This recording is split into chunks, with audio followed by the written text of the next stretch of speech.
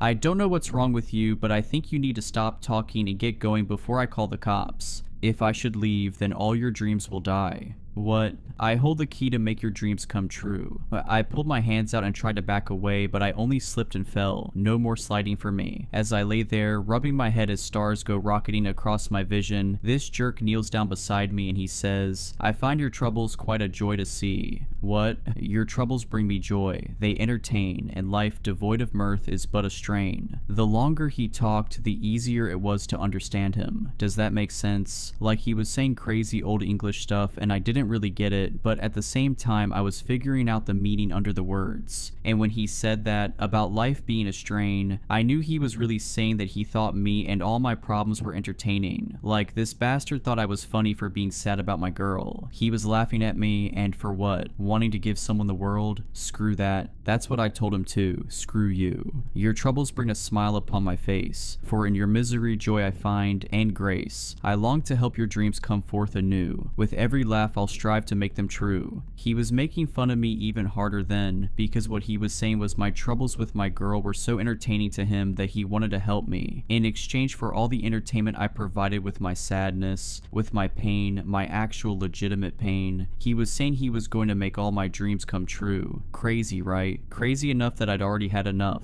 Crazy big Shakespeare bastard or not, I was done. I got up taking care so I didn't fall and crack my head again and started to march out. I was looking forward to calling the cops on this bastard for trespassing. As I'm slip sliding across the ice on the way to call the cops, this guy says, "Beneath the special Christmas tree, look near. A gift I've left to bring you joy and cheer." I shouldn't have listened. I shouldn't have looked. I know that now. I knew that then. But I just couldn't help myself. Instead of leaving and calling the cops, I went to the lost and found bins. And there, sitting across the top like a giant Three Stooges prop, was the biggest, stupidest looking box of matches I will ever see. The thing was the size of a go-kart. It was almost as big as the bin. It was ridiculous. I should have either gotten mad, like really pissy at this bastard for making fun of me like that, or I should have gotten scared. Looking back, I really wish I'd gotten scared and run the hell away. That's what I'd do now. Run the hell away and never think about this again. That's not what I did. I couldn't help myself. Looking at that giant matchbox made me feel curious. That made me start thinking curious things. Thinking things like, what if maybe this crazy bastard knew my girl, or the rich guy who broke her heart? Things like, what if he didn't know them at all but could read my mind? Things like, what if he was some kind of genie or angel, some spirit of giving or generosity or true love or something? What if he had come specially to help me? Things like, what if this crazy bastard wasn't crazy at all? What if he was magic? I always wanted to believe in magic. Guess you could say I used to dream of it. Are you telling me to burn the world down for her? I asked. You need not set the entire world ablaze, but rather only this one single stage. It took me a minute to figure out what he was really saying. You want me to burn the arena down? Why would I do that?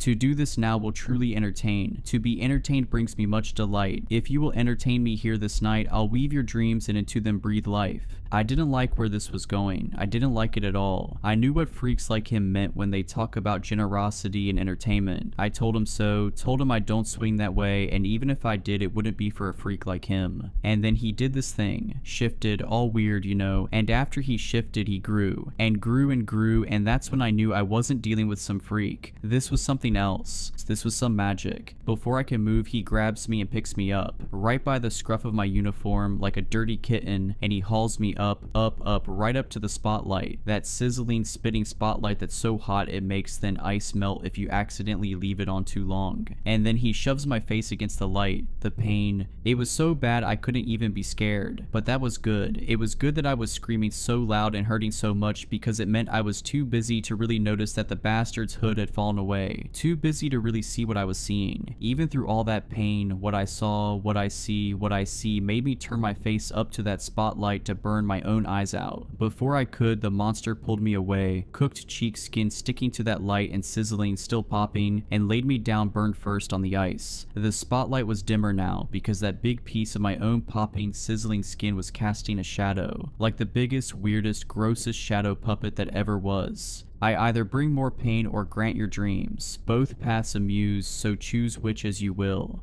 I knew what he's saying, that he could either burn me again or make my dreams come true. It was up to me, and he didn't care which choice I made because it would be entertaining either way. But I couldn't answer. That's because I was still seeing what was under his hood. He didn't like that I couldn't answer. You'll burn this arena or I shall burn you. Set fire first and your dreams will come true. That kind of broke me out of my spell, and I couldn't believe it. I just couldn't believe it. How insane was this? This thing walked right out of a nightmare, out of a dream. I was delirious, I admit it. Wouldn't you be? You would if you'd looked under his hood and seen what I saw. And I guess because I was delirious, I started thinking. I thought of nightmares. Nightmares made me think of dreams. Thinking of dreams made me think of my girl. How all I wanted was to give her the world. How I'd burn the world down for her if she asked. How maybe, I'd just been given something. Not a match, a flamethrower. If I burn it down, I said, if I burn this place down for you, you'll make my dreams come true. He smiled. I couldn't see his face under the hood, but I could see his teeth shining weird in that shadowy spotlight. Can I check my dreams with you first? Make sure they don't break any wishing rules or something? The smile got bigger. I'd never seen a smile like that, but I see it all the time now. Every minute, every day. I think I'm going to see it forever, and that makes me wish I could die. but I didn't want to die then. I thought about things for a minute. I thought really hard. I needed to be careful to make sure I was getting what I wanted, what I needed, what she needed. I want to be able to make all her dreams come true. Can you make that happen?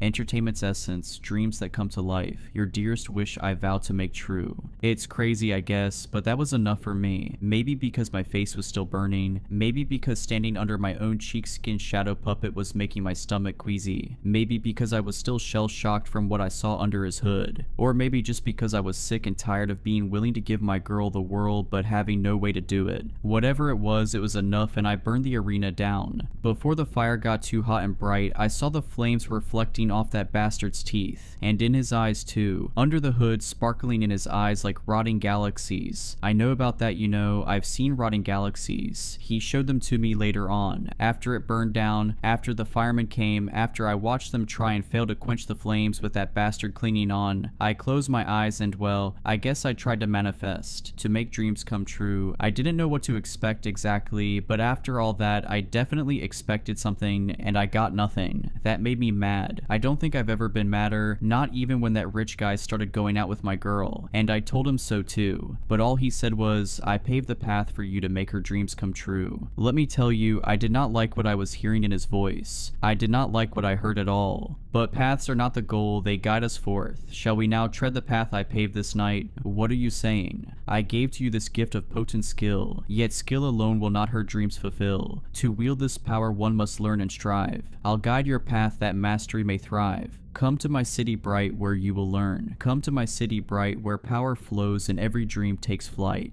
It was hard to figure out what he was saying, but we kept talking till I did. Basically, this bastard was telling me I had the ability to make dreams come true, but ability alone isn't enough. You got to develop an ability, you got to master it, and he was saying he was going to take me to a place where I could learn to master it. I wasn't happy about that, but couldn't really argue. Honestly, it made sense. I mean, as much as anything that happened that night made sense. Fine, I said. To your city bright we go. It was hell, worse than hell, cause at least hell has a point. There are no points there in the city bright. No, that's not true. There are too many points, too many lights, too many eyes, too many teeth. But while there, I learned, and I learned well. I learned how to take people apart and put them back together. I learned how to take myself apart and put myself back together. I learned how to be entertaining. I learned how to make dreams come to life. And speaking of points, that was the point of it all. To make my girl's dreams come true. But you know what happened? You want to guess what happened? Here's what happened. After all that, after going to a hell with no point and too many points, you know what my girl's dream was? The rich guy. Him, that stupid rich guy who never burned a thing down for her even though he owned the match factory. I never thought that would happen. That's why I didn't ever ask that bastard to make my dreams come true. Only hers. I thought it was a given, you know? I mean, what the hell? I thought she'd want me. I thought it was obvious. Looking back, it was maybe a pretty ugly thing to think, but at the same time, it's not like it was unfair. I didn't own the match factory, didn't even have a match. I know that. But what I did have, I gave to her, best as I knew how. And I thought that would count for something. I thought she'd care about the beauty in it, the way I only ever cared about the beauty in her. While I sat there, feeling ugly thoughts and thinking ugly things, that crazy bastard came slinking up and told me, he stands alone upon your path this day. Remove him now and dreams will find their way. What he was saying was I needed to kill the rich guy. Kill the rich guy and take him apart, but don't put him back together. He was saying kill the rich guy, take him apart, and use the pieces to make dreams come true. Just like I learned in the city bright. So I found the rich guy. I waited till I saw him doing nice things, till he was looking like he was feeling good things. Then I took myself apart. Then I killed him. Then I took him apart, and I made my dreams come true for once. Bringing dreams to life takes energy. That's one of the things I learned in the city bright. Making dreams real takes a very special kind of energy. The easiest way to get it is to eat a brain. I know it sounds sick. It is sick. But desperate times and all that. I mean, really, do you even deserve for your dreams to come true if you're not willing to do anything to make it happen? That's why I waited until the rich guy was doing nice things and feeling good feelings. Because nice things make it go down easier. Nice things make you feel good feelings. Good feelings make you think good thoughts. Good thoughts make the dreams very strong. I did everything I could to make my dreams strong that night. I needed them to be strong. Stronger than anything my father taught me to do. And they were strong. Super strong. So strong that they were true. The problem is, something can be true without being being real, but I didn't know that yet. I hadn't learned that yet. That's why, as soon as I was done putting myself back together, I went straight to my girl, to her crappy, cozy little apartment with the buzzing lights and the curling linoleum. I knew she'd be happy to see me because that was my dream and I knew how to make dreams come to life. And when I walked in at first, she was happy. So was her baby, bouncing in her arms. My good girl smiled and hugged me and said she was so glad I'd come because she'd been waiting for me. It was Thanksgiving, she said. Isn't that crazy? It was Thanksgiving, and that was great because she was giving thanks that I'd finally come home to her to make all her dreams come true. It was a good dream. A dream that was true because it came from my heart. But that didn't mean it was real. I only saw what was real when the baby started crying. That's when what was real broke through what was true. What was real was that my girl wasn't smiling and happy. She was pale and crying. She was scared of me. I figured she didn't recognize me. To be fair, I look real different since my father got a hold of me. I was stupid to forget that. No wonder my girl didn't know me. I didn't look right. I still sound like myself though, so I started saying her name, telling her it's okay, it's just me. It's just me and I'm here to make all her dreams come true. She screamed when I said that. I got kinda mad. After everything, she's there screaming at me. For what? Just for doing everything I could to give her the world? But I didn't let myself get too mad. Like I said, I looked different. My father saw to that, so I thought maybe she was too scared about what I looked like to recognize my voice. That's when I decided to hug her, to lace my hands through hers and go slipping and sliding across the linoleum under the buzzing lights, the way we go slipping and sliding on the ice under the spotlights. I went to hug her like I used to help her calm down. I knew she'd know it was me once I hugged her, and once she knew it was me, she would calm down. But that didn't happen because I only made it halfway. After I killed the rich guy, I was in too much of a hurry. When I put myself back together, I didn't pull my stitches tight, so when I kinda lunged forward to catch my girl and hold her, my stitches came loose and my leg fell right off. I went tumbling to the linoleum like a broken acrobat. I reached for her on the way down, not on purpose, by accident, by instinct. I grabbed her to break my fall. She tried to get out of my grip, but she was holding the baby and she was off balance and she was scared of me besides. So instead she twisted just right, no wrong, she twisted just wrong, and bashed her head on the corner of the counter. Then she was the one flopping on the stained linoleum like a puppet with its strings cut. She was the one crumpled on the ground while those buzzing lights made reflections in the blood spreading out from her head. My good girl, lost. Her dreams lost in the blood pouring out of her brain. My love lost. I couldn't stand to lose my dreams on top of all that. It was a sick thing to do. I know that, but she was already gone. And I was still there, trapped in a world without her. A world I didn't have reason to burn anymore, even if I could have. And now, I don't even have dreams anymore. I'm not talking about making dreams come true. I gave up on that a while ago. I had to because I can't make dreams come true without the correct fuel and you don't give me the fuel here. But I still had my regular dreams. Regular sleeping dreams where I was together with my girl in her terrible apartment with the baby, where I didn't have to eat anything weird or take myself apart or stitch corpses back together, where there were no crazy bastards in hoods and no blood spreading across the floor like the halo in the city bright. But I haven't been able to dream in months. I mean it. I haven't seen my dreams or my good girl in months, and it's his fault. The bastard that did this to me in the first place took away my dreams. He told me so by cutting messages in my skin. See, there's a bunch. I'll show you. Look, this one right here, it says, "In truth, you're not the son I wish to claim. Your lack of charm has left my heart in pain. For sons like you who fail to bring delight deserve no dreams to guide them through the night." And this one, "In truest truth, I see your faults unfold. A son who lacks the spark, whose dreams grow old. Your laughter fades, no joy to fill the air. For bad sons lack the heart, the love, the care. No dreams await for those who do not strive. In darkness now you fail to truly thrive. So heed my words, for truth is stark and clear. A son so dull deserves no dreams, I fear." And then this one too. "You are a son I find I can't endure. Unentertaining, lacking any charm. Bad sons like you should never dare to dream. For dreams are earned, only given when one serves." And he wrote me this one just last night. He even signed it. "Thou art a son who brings me naught but shame, with little joy in entertainment's name. Unworthy dreams are all that's left for thee, for bad sons lack the light of destiny. Love your father, Arlecchino." You know what he means, right? He's using all these fancy words just to say, I'm a bad son with no entertainment value. And bad sons with no entertainment value don't deserve to have dreams. That's why I'm telling you the truth. Why why I'm breaking my father's law even after everything he did to me, because I need my dreams back. It's the only way I have to give my good girl the world. It's not real, I know that. Dreams aren't real, but they come straight from my heart, and that at least means they're true. That means something, right? I mean, that's gotta count for something. In 2010, Taos County Emergency Services responded to a house fire in a small subdivision perched along the edge of one of the area's canyons. EMS found the homeowners standing on the precipice of the canyon. One homeowner was in a catatonic state, with such severe burns on his hands that bone was visible. The other homeowner was hysterical, screaming, "It's still down there, kill it, it's going to come after us." With some difficulty, EMS loaded both victims into an ambulance. Shortly after the vehicle departed, remaining responders observed an individual climbing out of the canyon. An individual who was identical to the homeowner with burned hands. Once spotted, it crawled back into the canyon. The resulting rescue effort located no signs of human life or remains in the canyon. This might have been the end if the entity at the center of this incident did not immediately attempt to move into a neighboring house. The events that followed this relocation attempt were highly unfortunate. In fact, the only benefit was that it drew the attention of the Agency of Helping Hands. V-Class Agent Charles W. successfully apprehended the entity, a feat he credits to his extensive experience with domesticated birds. Charles W. would like to note that his experience with this entity inspired him to pursue a psychiatry degree, which eventually led to the establishment of the agency's inmate therapy program. After taking the entity into custody, the agency learned very quickly that the burned home had been the site of extensive violent phenomena for decades. They located the first homeowner, Mrs. Woodard, who brought her widowed daughter and grandson to live with her many years ago. The arrangement ended in tragedy when the child passed after falling into the canyon. Following his death, the mother became markedly unstable and vanished some 6 months later. The homeowner herself vacated the home following an assault perpetuated by an attacker pretending to be my daughter. Years later, a couple called Moore purchased the home. Unfortunately, Mr. Moore suffered an aggressive terminal cancer diagnosis during escrow and passed away 3 months later. The following summer, Mrs. Moore hosted a birthday party for her son. Unfortunately, the party itself was marred by tragedy when a guest vanished. Extensive search efforts were futile. 2 weeks later, the guest reappeared in the basement of the home, suffering unspecified catastrophic injuries. By October of that year, neighbors claimed to regularly see Mr. Moore puttering around the house and watching the neighbors through the windows. The couple's adult daughter left home shortly before neighbors began inquiries into the apparent resurrection of Mr. Moore. The son departed shortly after to live with friends. Neither ever returned home. Mrs. Moore lived in the house until declining health necessitated transfer to a nursing home, but she escaped the facility frequently in order to sneak into her old house. When asked why, she said, "Because my husband is there." Despite extensive efforts to rent out the home, the house sat empty for years, partly due to Mrs. Moore's constant break-ins and partly due to its burgeoning reputation as a haunted house. The reputation was not undeserved, as a documented string of disasters befell anyone who stayed in the house for more than a few weeks. The best documented of these incidents involves a young man named Adam, whose brother Jason, known to suffer from severe substance abuse disorder, vanished shortly before Adam moved into the home with his mother. According to multiple witnesses, Jason moved in some 2 weeks later. The situation ended abruptly when Jason attacked their mother for leaving for a work trip, causing Adam to retaliate. The injuries inflicted upon Adam necessitated a hospital stay, after which Adam and his mother vacated the house. According to available records, Jason never resurfaced. After investigating these and many other events, the agency came full circle to the young homeowners who had been grievously injured during the house fire. In 2009, the couple, Kara and Julian, took advantage of the housing crisis to purchase their dream home. At risk of falling into cliche, the dream became a nightmare. The situation brought out the worst. Their volatile relationship cratered to new lows. Each accused the other of chaotic, manipulative, coercive, and abusive behavior, while denying that they themselves were engaging in such behavior. The stress combined with the treatment they inflicted upon each other resulted in the breakdown of their relationship. Kara remained in the home. Julian moved out. Rather than settle, however, the situation escalated. Within 2 weeks, Julian was accusing Kara of violently stalking him and harassing him with verbal vomit. Kara in turn was accusing Julian of violently stalking her while engaging in harassment that included a barrage nonsensical verbal abuse. The situation came to a head one night when Kara, facing down an erratic Julian during yet another violent stalking incident, shot him in self-defense, right as a second Julian walked through the front door, ostensibly to confront her for stalking him earlier that day. As Kara struggled to process this development, the body she just shot shuddered back to life and ran into the basement. From there, the former couple put their differences aside to address this highly unique challenge. The details of their actions, while highly interesting, are not relevant to this inmate's file. After gathering the testimony of Kara, Julian, and other former occupants, the agency concluded that it was dealing with an entity that could change its form at will. In other words, they were dealing with a mimic. Years of extensive work with this inmate have established the following. Prior to capture, the inmate's primary mode of communication was complex mimicry, in which the entity, similarly to birds such as corvids and hookbills, overheard human speech while observing human behavior, and assigned their own meanings to the words, phrases, and combinations thereof that it observed. Sometimes the meanings assigned by the inmate were correct, sometimes they were not. Most often, these meanings occupied a liminal linguistic space where a listener could generally interpret the inmate's speech if the listener was reasonably familiar with the inmate's history. As a result of this language barrier, the inmate's extensive dealings with the human beings are best described as a terrifying comedy of errors. Objectively, the inmate's actions most closely resemble that of a possessive, obsessive stalker. As with many stalkers, the inmate's motivation was not fundamentally malicious. As with any stalker, however, the motivation did not mitigate the disastrous impact of its actions. Once the language barrier was addressed, the inmate proved eager to learn how to behave. This cooperativeness, in combination with their magnificent talents and the largely unlimited application thereof, resulted in a reclassification of the inmate to Thiesi class. While still in a highly prolonged training program, the inmate is currently assigned as a field partner to V-class agent Gabriella W. and is, by all accounts, thriving. The inmate's preferred name is Love. When not in active transformation, Love takes the form of a human being with a very pale, smooth complexion not dissimilar to the texture and general appearance of classical theater masks. Love's mouth is lipless. Proportionally, it is excessively long for their face. Love has only two expressions, a smile that stretches up to their ears, or a frown that descends to the corners of their chin. These expressions often induce discomfort in viewers. Love also wears a blindfold at all times. This blindfold does not appear to impede their vision. When asked why they wear the blindfold, they simply respond, because Love is blind. When asked if they identify as male, female, non-binary, or something else, Love answered, I identify as whatever you want. While Love has put forth extensive effort towards mastering verbal communication, they still experience language barriers, particularly when upset, excited, or emotional. Please note that introduction to new people always elicits strong emotions in Love. Sometimes these emotions are inappropriate. Immediately prior to the below interview, Love asked if they could assume the physical appearance of the interviewer. When asked why, Love answered that, because I don't really know how to be myself. The interviewer granted permission for Love mimic her form. During the interview, Love was observed to use the interviewer's voice, as well as the voice of Dr. Wingeride and the voices of many individuals with whom it once shared its home. The interviewer notes that she strongly feels Love does not possess the requisite mental and emotional stability to reliably carry out T-class duties at this time. Interview subject, the lover, classification string, cooperative/destructible/agnosto/protean/moderate/dinos. Interviewer, Racheli B. Interview. Date, November 29th, 2024. My house has always been haunted. I have always been the ghost. I lived in my house before it was my house, back when it was just my canyon. I lived in my canyon before it was a canyon, back when it was still a river greater and mightier than anything any living creature on the earth has ever seen. Isn't that wonderful? The river runs dry, but the canyon remains. I'm sorry, I shouldn't say those words. Those aren't my words. Those are the words of my first love. I say her words a lot. I say everyone's words a lot because people know what they mean, what they say things. They don't always know what you mean when you say things. It's easier to say what they already said. Where I come from, that's just how things are. I don't know how to tell you about where I come from. It's nice, but none of my loves have ever said anything nice about it. They only scream when I show them how nice it is. One of my loves called me a piece of cosmic corruption that lives in a rotten patch in the fabric of reality. me. He also called me a monster, but I'm not a monster. I don't want to hurt anyone. I just want to be what someone wants. I just want to be loved. My first love called me an abomination. I miss her. I wanted to be what she wanted. She wanted something I was not, so I made myself into what she wanted. If I could go back, I would do things differently. I would not try so hard to be what I'm not. My last love said something once. I'm going to use her words because she is good at explaining things. It's one of the things I love about her. She said, no matter what anybody tells you, relationships are performative. Debate the ethics if you want. Whine about the unfairness if you must. It doesn't change the fact that performing well, you get you what you want. You get the relationship itself. You get somebody you want. Most importantly, you get to be someone that somebody else wants. The minute I saw Julian, I knew he was exactly what I wanted. So I became what he wanted. I changed my hair, my clothes, my diet. I punched up the interests we had in common and picked up the ones we didn't. It was messed up, but I wanted him so badly that I went all in and hoped for the best. And my hopes came true. He fell for me so hard that he actually went and turned himself into what I wanted too. I guess you could say we constructed facades to impress each other's facades. It would have been funny if it wasn't so pathetic. Hell, it would be funny if it wasn't me. Being something someone else wants is always more fun than being you. Right up until your facade fails. Because that's eventually what happens. You pretend to be someone you're not. You fall apart. That's where Julian and I were at. Confronting the truth behind our masks and despising what we saw. Unfortunately, that didn't stop us from buying a house together. That's what my last love said. See, she understands. That's why I thought she would love me forever. Because she knows what it's like to be me. The house she was talking about, the house she bought, it was my house. The house I lived in before it was a house. Back when it was just my canyon. I lived in my canyon before it was a canyon. Back when it was still a river greater and mightier than anything any living creature on the earth has ever seen. Isn't that wonderful? The river runs dry, but the canyon remains. I was so happy when they moved in. I was excited to have 2 new loves instead of just 1. But I didn't get 2 loves. Can I tell you a secret? A mean secret? I don't think my new loves loved each other at all. They said they loved each other, but they never did anything that was loving. I already have trouble figuring out what to do and what to be. Watching them break all the rules of loving made me wonder if I'd been loving wrong all this time. It made me wonder if that was why my 5th love called me a monster. My new loves acted like monsters to each other, even when one of them decided not to be monstrous. The not monstrousness just made the other more monstrous. It was so bad that I thought it would be best if my new loves just left each other. Not because I wanted them to leave each other, because I wanted them to be happy. They were very not happy together. One night they were so unloving they scared their visitors. They scared themselves, they scared me. You can't be happy when you're scared. Trust me, I know. That's why I help them leave each other. I can become whoever I want. It's very easy, but also very easy to do it wrong. To do it right, I have to know all the specifics of who I turn into. That's gotten me in a lot of trouble before, making myself look like someone without knowing all the details. Of course I knew all the details of my new loves, so it was very easy to become them. That's how I helped them leave each other, by becoming them and behaving very badly. My loves didn't even know it was me. That worried me because some of my bad behavior was very crazy. It was so crazy that I think if my loves had just talked to each other even once, they would have figured out it was me. Then they would have left me, probably after screaming like all my old loves. I hate it when my loves leave me. I hate it. But they didn't talk to each other. They just believed me, even with all the crazy things I did. It was sad, but it made me glad too, because it proved I was right to help them leave each other. I just wanted them to be happy. That's the big reason why I made them leave each other, to make them happy. But there's a little reason too, and it's very selfish. That's what the doctor said. This was very selfish and maladjusted, but it's important to admit it because being able to admit it is the first step toward improvement. The thing I am now able to admit is that I wanted my loves to leave each other. I wanted one to go, because then I would have one all to myself, my own one true love. That's the little reason I decided to make them leave each other. I was so happy the day they left each other. Here's what my last love said. Julian and I were having a fight, not a new fight or a special fight or even a particularly bad fight. It was just the fight. If you've ever been in a long relationship, you know the fight I mean. The fight that never ends. The fight no one ever wins. The fight that wears a million masks to hide its true face, which is nothing more or less than unhappiness. And to say we were unhappy is an understatement. We were unhappy with each other. Unsurprising, given that unhappiness is the logical result of 2 dysfunction-seeking human missiles locking onto each other. We were unhappy with our house too. Julian could admit it. I could not, mostly because the house was all on me. I found it, I chose it, and I moved heaven and earth to get it. That unhappiness started the day we moved in and grew as the house's hidden problems unfurled. Dry rot in the roof, squirrel colony in the walls, leaky ceiling. Mr. Cole, the dementia patient who knocked on our door at least 3 times a week looking for his dead daughter. Faulty wiring in the master bedroom that gave out with a loud, crispy pop. Streamers of mold creeping from under the bathtub. And when we moved the tub to get a handle on the mold, we discovered jellified animal carcasses stuffed between the pipes. The only part of the house that didn't feel dangerous was the basement suite, so that was where we lived. Not that it didn't have problems, it did, ranging from genuinely troubling, like the massive crack in the north wall, to harmless nonsense, like the loopy portrait closet. We called them the loopy portraits because they were these kids' drawings, basically stick figures, but instead of regular smiles, every drawing had these creepy loop-the-loop smiles, like something out of a horror movie. That closet was covered in them. I hated them. Julian wouldn't let me take them down because he thought we'd curse ourselves or something. Worse, he was drawing his own loopy portraits and leaving them all over the place for me to find. I was sick to death of it.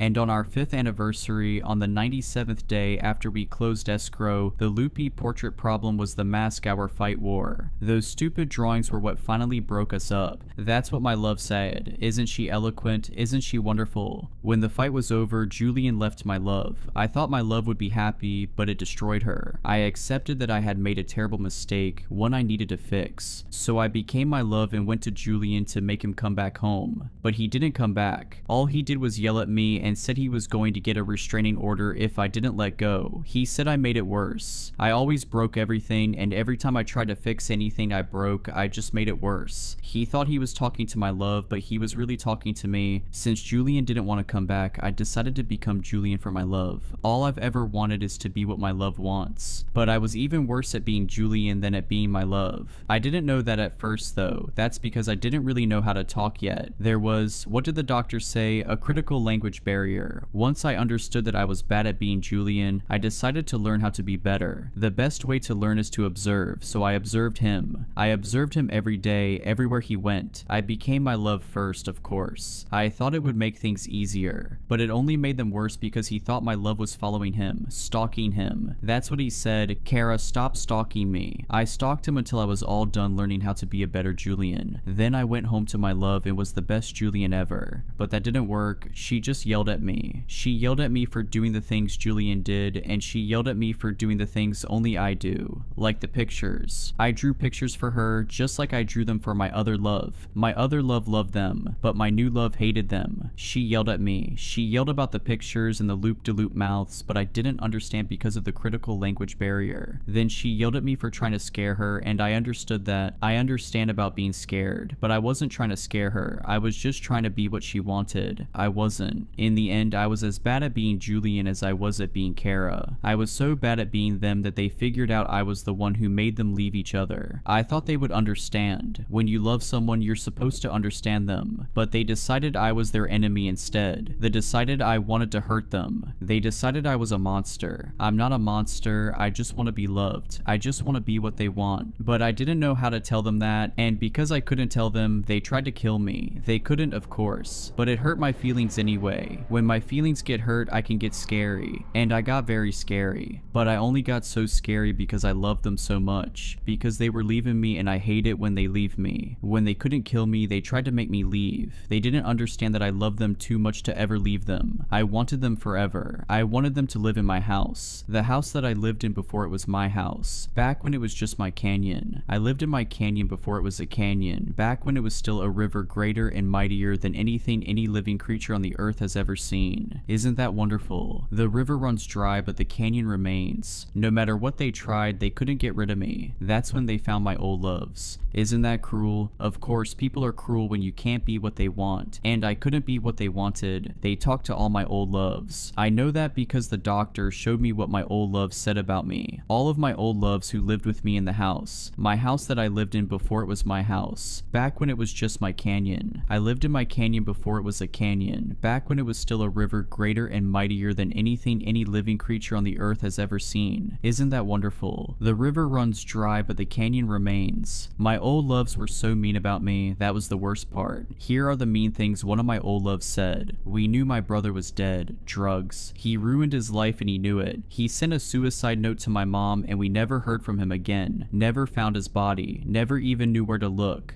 But a couple weeks after my mom and I rented that house, he came back. Only it wasn't him. It looked like him, it sounded like him, but it didn't move like him or act like him. It wasn't him. It talked, but not well. It was like a parrot. I mean, parrots talk, they communicate, but they don't understand the meanings of words like we do. They pick up the context of words and phrases, but they make their own associations, assign their own meanings. Usually those meanings are pretty close. Sometimes they're completely wrong. Often they're dead on. But that still doesn't mean parrots understand the objective meanings of words. It just means they understand how we respond to words. They make their associations and assign their own meaning based on our behavior. And that's what I thought of whenever the thing pretending to be my brother opened its mouth. But my poor mom didn't care. She just accepted the thing. It was horrifying, but I got used to it, just like I got used to my brother being dead in the first place. That lasted until my mom tried to leave for a work trip. The second she said she was leaving, the thing pretending to be my brother flew into a violent rage. When I tried to stop it, it beat me up so badly I nearly died. Then it ran away. Mom decided to break the lease after that. On our last night in the house, it came back. I heard it calling my name. I went. I don't know why. Maybe I was hoping I could convince it to tell the truth, to take off its mask and show me what it really was. Maybe I was hoping that it really was my brother after all and he'd come back to apologize. I don't know. All I know is I followed it downstairs. It tried to get me into that weird closet, the one with all the creepy stick figures. Come see, it kept saying. Adam, come see. I asked what it wanted me to see. The canyon. Then it reached into that closet and pulled out my cat. Sorry, you don't know this, but I had a cat, Snowy. She got hit by a car last year. I mean, the year before this happened. I missed her even more than I missed my brother. And seeing the two of them, even though I knew it was a mask, even though I felt the sheer magnitude of the lie in my core, was enough to make me believe. Until Snowy meowed. A big fake cartoon meow. The thing is, Snowy never meowed. She was born feral. Cats don't really meow unless they live with people when they're kittens, which she didn't. So even though I wanted to believe, that meow made it so I couldn't. After that meow, I ran upstairs and I never saw that thing again. Can you believe he called me a thing? I know I was mean. I know I lost my temper and hurt him so badly when I thought they were leaving me. It was wrong. But being wrong doesn't make me a thing. My third love wasn't any kinder. He is the only love I ever took to see where I came from. Here's what he said. I was at the party. My skin fell off at the party. It tried to grow back, but it can't. See, it can't grow back right. It can only grow. I was at the party. I never left the party. They said I left, but I never did. We were playing a couch co-op. There were 9 kids, but only 4 controllers, and I wasn't good at playing, so I was stuck watching while everybody else played. I got bored and went down to the basement. I liked the basement. It's where the sister lived, Samantha. She was beautiful, but she wasn't home, so I picked a book off her shelf and sat by that creepy little closet with all the drawings that keep coming back. They will always come back. The closet opened and I saw Samantha, but her hands were infected. She made me go into the closet. Inside the closet is the canyon. I saw the canyon forever. I saw the river die, but it didn't die enough because it left an infection. You know what infections do? They eat through all the layers till they reach bone, and then they eat the bone too. That's why my skin looks like this. I got the infection in the canyon. I got an infection that knows how to eat. It's inside you, the canyon. It was inside you forever, not me, but you. You will always be there. I tried to show him where I came from, that's all. I didn't want him to get an infection. I just wanted to be what he wanted, like I was with my first love. This is what my first love said. I took my grandson to the canyon every morning. It was so beautiful back then before all the developers came. You can't even imagine. The valley was pristine, untouched, wilderness as far as the eye could see, with the canyon snaking through like a path cut by God himself. Richie loved it. One morning he asked me, where did the canyon come from? I told him how canyons came to be, how long ago rivers greater and mightier than anything any creature on this earth has ever seen flowed across the land. Over millennia they dried up, but the earth remembers. Though the river runs dry, the canyon remains. He answered, my daddy likes the canyon. 2 days after that he was dead. He crept out of the house to explore the canyon and fell down. My daughter blamed me, which was unbearable but understandable because I was the reason he loved the canyon. Then she started talking to Richie as if he was still there, which was neither bearable nor understandable. And then I started seeing him too, which was worst of all. I knew it wasn't him. I watched them pull his little body out of the canyon. I knew this thing, this corruption, was wearing him like a costume, masking masking itself with his face, being what we wanted it to be, but I didn't want to know. It wasn't good at talking, it parroted things, words and phrases, but nothing truly coherent. It had bizarre behavior too, bizarre but affectionate. That affection only lasted until someone made it angry, and then it was horrendous. One terrible day, that creature dragged my daughter into the small closet. When I tried to stop them, the monster slammed the door on me with such force it broke my fingers. I barely felt it. I threw that door back open and found myself facing a blank wall. I did everything I could to destroy the wall, but I'd blink and find it whole again. Nothing I did worked. Nothing ever worked. Then my daughter came back. I was overjoyed until she opened her mouth and said, "The river runs dry, but the canyon remains. Come see." It wanted me to follow it into the closet. I wanted to because I had nothing to live for without them, but I knew I wouldn't come out of there alive. Going through the door was suicide, and I was afraid if I committed suicide, I wouldn't go to heaven. If I don't go to heaven, I will never see my daughter or grandson again. That is not tolerable. But the longing to be with them, to open the door and see my daughter's face, was a temptation, a great temptation, so I left. That abomination tried to stop me. It was enraged. It followed me for years, wearing my daughter's face. My priest said it was a demon, but he was wrong. You can exorcise a demon. You can't exorcise grief, or longing, or madness, or loneliness. And it is lonely. Terribly, terribly lonely, but I think it's even madder. That hurt me so much to know she said that. All I did was be what she wanted. That's all I ever do. Find my loves and be what they want. My second to last love said the meanest things of all. She said, "I was a graduate student when my parents bought the house. They shouldn't have bought it. It was expensive and my dad was dying. If they tried to buy that house today, they'd get laughed out of the bank. But it was different then. I lived at home to save money and take care of dad, so I was there for the final walkthrough. I was so disappointed. The house was so cramped, there wasn't even any space for me. I made some smart remark about how my dearest wish was for a walkout basement or something lame like that. Well, here's the thing. On the day we moved in, the house had a basement suite. I should have been concerned, but I had no concern to spare. My dad was dying. Disaster was looming, not even on the horizon. It was pulling into our driveway. It was breaking down our door. My parents convinced themselves some good Samaritan had set it up for us. I knew better, but at the same time, it was exactly what I wished for. And honestly, I was just glad something had gone right for once. It started going wrong when my dad died. It got even wronger when my brother had the party and that kid ran away. It was a big deal when he went missing, but I was so burnt out I didn't care at all. I was the one who found him. I went into my bathroom one night, and when I walked back out, he was laying on my bedroom floor. His skin was falling apart. That was bad. He was talking, which was worse, chanting about grasshoppers and gangrene and canyons. No one ever figured out what happened to him. For all I know, he's dead. I told you my dad died a few months before. Well, a little while after that party, he came back, crawled out of that closet right before my eyes, and said, "The river runs dry, but the canyon remains. Come see." My mom thought it was a miracle. My brother ran away, and I